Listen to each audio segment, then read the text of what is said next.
Ang debosyon natin mula sa kasama ni Jesus ngayong araw ng Biyernes, ika-11 ng Hulyo, ay pinamagatang Laging Nakikinig mula sa panulat ni Ginoong John Alter mula Florida, USA.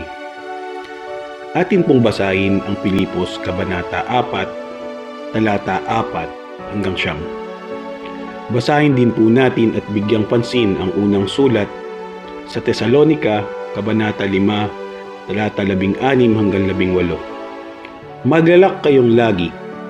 Palagi kayong manalangin at magpasalamat sa Diyos sa lahat ng pagkakataon, sapagkat ito ang kalooban ng Diyos para sa inyo sa inyong pakikipag-isa kay Kristo Jesus. Isang gabi, nakaupo kami ng aking pastor sa hagdan ng simbahan bago ang meeting ng isang komite. Nagkwentuhan kami nang bigla siyang sumigaw, "Ay, di pa ako nananalangin ngayong araw." Nagulat ako sa kanyang biglang pagsasabi nito. Naisip ko, ano ngayon kung di pa siya nananalangin sa araw na ito?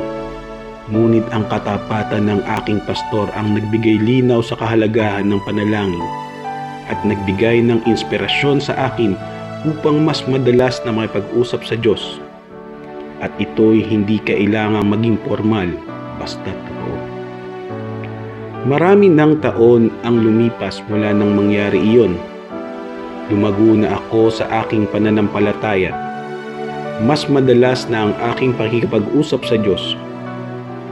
Paggising ko sa umaga, nagpapasalamat ako sa magdamag na kapahingahan at sa mga bagong oportunidad na naghihintay sa akin. Sa araw naman, pareho kong pinagpapasalamat ang magaganda at mapanghamong mga karanasan.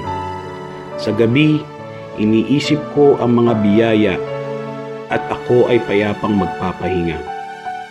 Sa kabuuan ng araw, naghihintay ang Diyos na bigyan natin siya ng kahit ilang saglit na pakipag-ugnayan sa Kanya.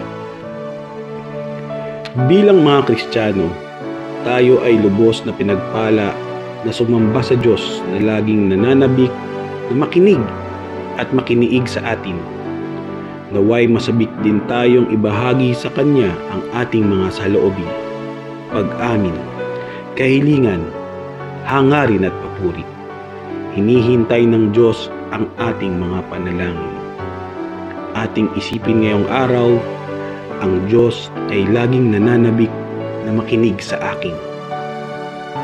Ipanalangin natin ang ating mga pastor na patuloy na nanalangin para sa atin. Salamat po aming Diyos na laging nakikinig sa inyong kahandaan at pananabik.